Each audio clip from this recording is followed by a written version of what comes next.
नमस्कार दोस्तों, ये video editorial compilation for mains का पार्ट है। आप प्लेलिस्ट में जाके एडिटोरियल की वीडियोस पेपर वाइज और टॉपिक वाइज देख सकते हो। और अगर आप दिसंबर 2019 के बाद की वीडियोस को देखना चाहते हो तो वीडियो के नीचे मौजूद ज्वाइन बटन की सहायता से आप मेंबरशिप को ज्वाइन कर सकते हो। चलिए डिस्कशन स्टार्ट करते हैं। कैपिटल पनिशमेंट यानी मृत्युदंड। आप जीएस पेपर 4 के इस टॉपिक से आर्टिकल को रिलेट कर सकते हो। एक बात बताइए, इंडिया में अभी फिलहाल कैपिटल पनिशमेंट का प्रोविजन है या फिर नहीं है? है। एक केस का नाम आप याद रखिए, Bachchan Singh versus state of Punjab. जब भी कैपिटल पनिशमेंट की बात आए आप इस केस को जरूर कोट कीजिएगा। इस केस में सुप्रीम कोर्ट के सामने दलील रखी गई थी कि कैपिटल पनिशमेंट को एबोलिश किया जाए, खत्म किया जाए, क्योंकि ये आर्टिकल नंबर 19 को वायलेट करता है, राइट टू फ्रीडम को वायलेट करता है। लेकिन सुप्रीम कोर्ट ने इस आर्गुमेंट समेत तमाम आर्गुमेंट्स को नकार दिया और कहा कैपिटल पनिशमेंट कॉन्स्टिट्यूशन यानी संविधान के अगेंस्ट नहीं है। लेकिन कुछ गाइडलाइंस जरूर रखी गई सुप्रीम कोर्ट के द्वारा। इस केस में कैपिटल पनिशमेंट के संदर्भ में सुप्रीम कोर्ट ने कहा कैपिटल पनिशमेंट यानी मृत्युदंड दिया जाए सिर्फ रेयरेस्ट ऑफ रेयर केस में। तो इस केस के बाद से ही इंडिया में कैपिटल पनिशमेंट दी जाती है सिर्फ और सिर्फ रेयरेस्ट ऑफ रेयर केसेस में। फॉर एग्जाम्पल नेशनल सिक्योरिटी से जुड़ा मामला हो या फिर कोई गंभीर तरह का अपराध हो जिसमें बर्बरता बहुत ही ज़्यादा हो, इस प्रकार के क्राइम्स में कैपिटल पनिशमेंट दी जाती है। लेकिन पिछले काफ़ी समय से हमारे देश में मांग उठ रही है कैपिटल पनिशमेंट को एबोलिश कर दिया जाए, और इस मांग को एक नई एनर्जी प्रोवाइड करी जस्टिस कुरियन जोसेफ। जस्टिस कुरियन जोसेफ हाल ही में रिटायर हुए हैं 3-4 दिन पहले। इन्होंने कहा कि कोई मेरिट है नहीं कैपिटल पनिशमेंट को रिटेन करने में। आगे बढ़ने से पहले एक बार हम आर्ग्यूमेंट्स जान लेते हैं। कैपिटल पनिशमेंट के पक्ष में कौन से आर्ग्यूमेंट्स दिए जाते हैं, विरोध में कौन से आर्ग्यूमेंट्स दिए जाते हैं। पहले हम बात करते हैं कैपिटल पनिशमेंट के पक्ष में कौन से आर्ग्यूमेंट्स दिए जाते हैं। सबसे पहला आर्ग्यूमेंट, कैपिटल पनिशमेंट अगर देखो दी जाती है अपराधियों को तो इससे डर फैलता है दूसरे अपराधियों में और दूसरे पर्सन्स में कि इस प्रकार का क्राइम किया जाएगा तो हमें भी फांसी की सजा दी जाएगी। तो डेटरेंस क्रिएट होता है कैपिटल पनिशमेंट से। दूसरा आर्गुमेंट, आज़ादी के 70 साल बाद भी भयानक अपराध होते हैं महिलाओं के अगेंस्ट, यंग गर्ल्स के अगेंस्ट। इस प्रकार के अपराधों को रोकने के लिए सिंपल पनिशमेंट्स काम नहीं करेंगी। निर्भया केस का आप एग्जाम्पल लीजिए, उस प्रकार के अपराधों को काउंटर करने के लिए कैपिटल पनिशमेंट देना जरूरी है। काफ़ी बार आतंकवादियों के द्वारा, इंसर्जेंट्स के द्वारा बॉम्ब अटैक कैरी आउट किए जाते हैं या फिर दूसरे प्रकार के अटैक किए जाते हैं, तो नेशनल सिक्योरिटी को एड्रेस करने के लिए भी कैपिटल पनिशमेंट जरूरी है। उसके बाद देखो, काफ़ी बार लोग ये कहते हैं बहुत से देशों ने कैपिटल पनिशमेंट को एबोलिश कर दिया है तो अब इंडिया को भी कर देना चाहिए, लेकिन ये तर्क सही नहीं है। इंडिया की सोसाइटी अलग किस्म की है, इंडिया में हालात अलग किस्म के हैं, तो आप ये नहीं कह सकते कि दूसरे देशों ने कैपिटल पनिशमेंट को एबोलिश कर दिया तो आप भी हटा दीजिए। नेक्स्ट आर्गुमेंट, देखो बहुत से अपराध ऐसे होते हैं अगर वो सोसाइटी में होते हैं तो सोसाइटी खुद ही मांग करने लगती है कि ऐसे लोगों को सिर्फ और सिर्फ फांसी होनी चाहिए। आपको भी पता है काफ़ी बार रेप जैसी घटनाएं आती हैं तो समाज में गुस्सा कितना ज़्यादा बढ़ जाता है। लोग कहते हैं 30 दिनों के अंदर अंदर फांसी होनी चाहिए ऐसे लोगों को। तो ऐसी सिचुएशन में स्टेट अगर फांसी की सज़ा हटा ही देता है तो समाज में गुस्सा बढ़ता जाएगा। समाज का जो फेथ है, विश्वास है जस्टिस सिस्टम में, वो खत्म हो जाएगा और ये देश की स्टेबिलिटी के लिए, समाज की स्टेबिलिटी के लिए अच्छा नहीं है। और अगर देखो गंभीर तरह का अपराध करने वाले अपराधी को अगर फांसी की सजा नहीं दी जाती है तो उसको उम्र कैद की सजा दी जाएगी। तो इसका मतलब तो ये हुआ पूरी उम्र स्टेट उस अपराधी को बैठ के खिलाएगा, वो अपराधी पूरी उम्र जेल में बैठ के खाएगा और स्टेट उसे खिलाएगा, यानी स्टेट केयर टेकर का काम करेगा उस अपराधी के लिए। तो ये भी गलत है।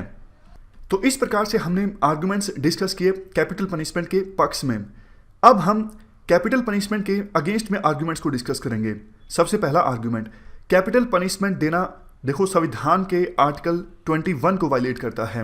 आर्टिकल 19 का आर्गुमेंट दिया गया था बच्चन सिंह केस में, लेकिन यहाँ पे आर्गुमेंट दिया जा रहा है आर्टिकल 21 का, राइट टू लाइफ का। दूसरा आर्गुमेंट, जब देखो कोई अपराध होता है तो सिर्फ उस पर्सन को जिम्मेदार नहीं ठहराया जा सकता जिसने अपराध किया है, बल्कि ये सोसाइटी की भी फेलियर होती है। सोसाइटी ने ऐसी परिस्थितियां पैदा की जिसकी वजह से वो पर्सन अपराधी बना।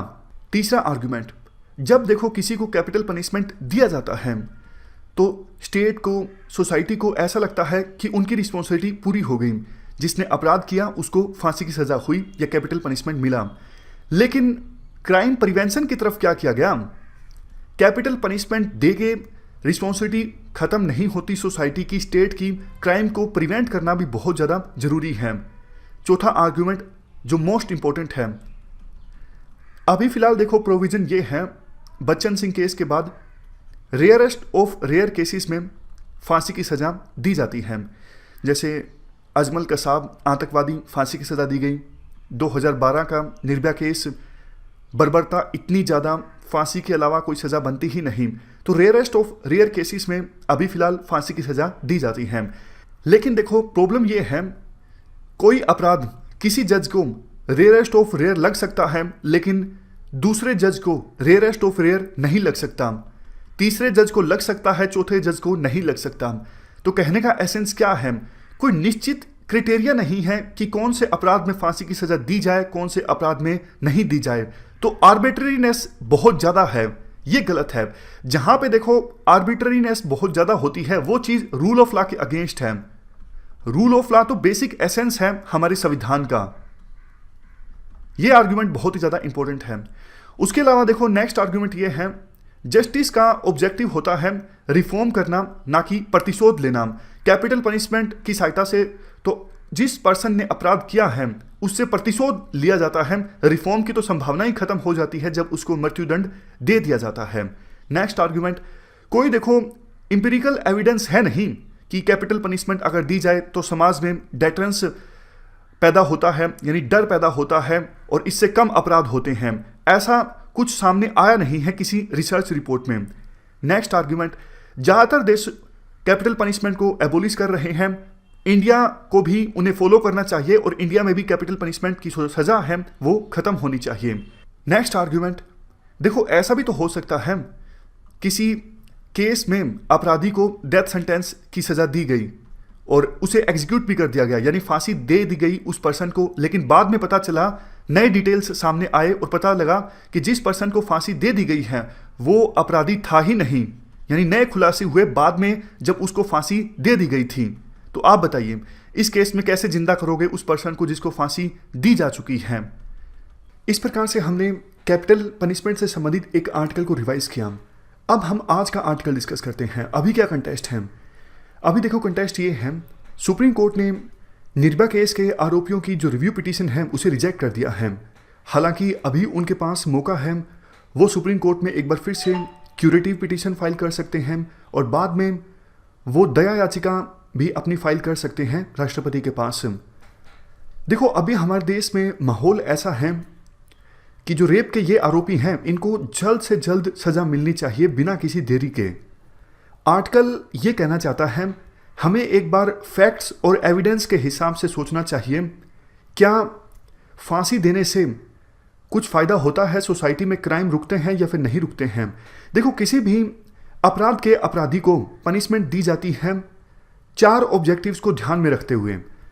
पनिशमेंट देने का सबसे पहला ऑब्जेक्टिव ये होता है सोसाइटी की प्रोटेक्शन, मतलब अपराधी अगर समाज में फ्री घूमता रहेगा तो उसके द्वारा तो और भी अपराध किया जा सकता है ना।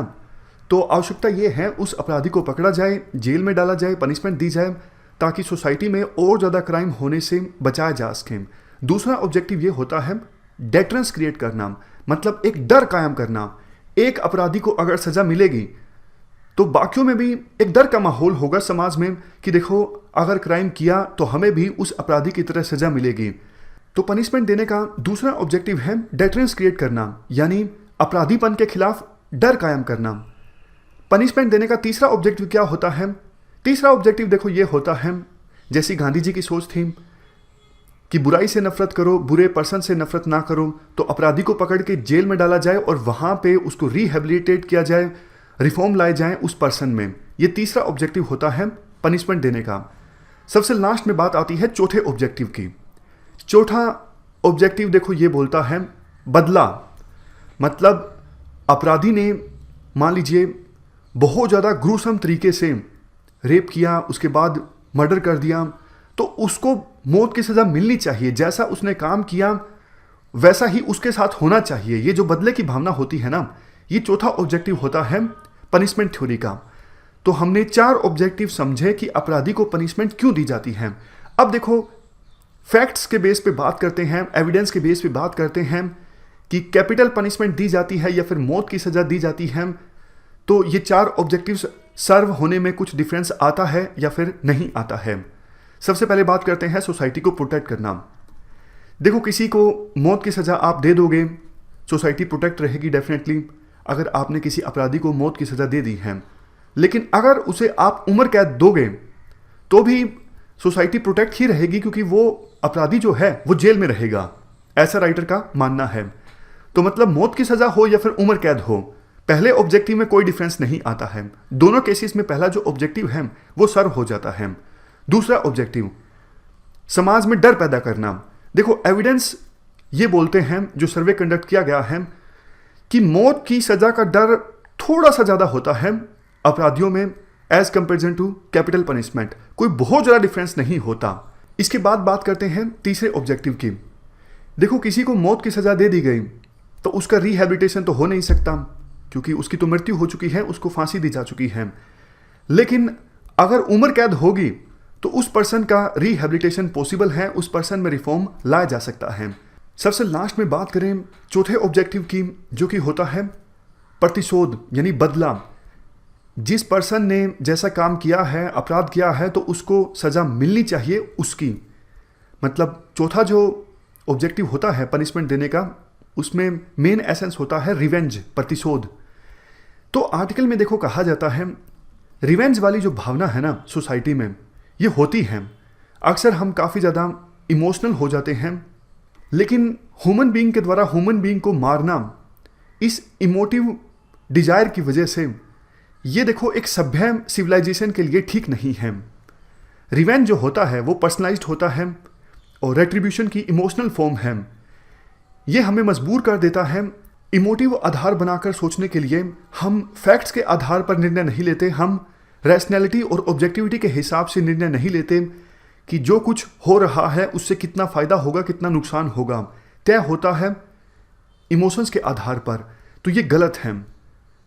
तो इन सब आर्ग्यूमेंट्स की सहायता से राइटर के द्वारा यही वकालत की जाती है कि अभी समाज में माहौल ऐसा ही है कि निर्भया केस के आरोपियों को जल्द से जल्द सजा दी जाए, लेकिन एविडेंस, फैक्ट्स, वो सब चीज़ें ये बोलते हैं रेप देने से फ़ायदा नहीं होता। इवन JS वर्मा कमेटी की रिपोर्ट ने भी यही कहा था कि कैपिटल पनिशमेंट जो है वो सही नहीं है, ये रिग्रेसिव स्टेप है। ज़्यादातर देश कैपिटल पनिशमेंट से दूर जा रहे हैं। उम्र कैद की सज़ा जो है वो रखना सही है। हमने पूरा आर्टिकल डिस्कस किया कैपिटल पनिशमेंट के बारे में। इस डिस्कशन में फिलहाल इतना ही है। Thank you very much for discussion.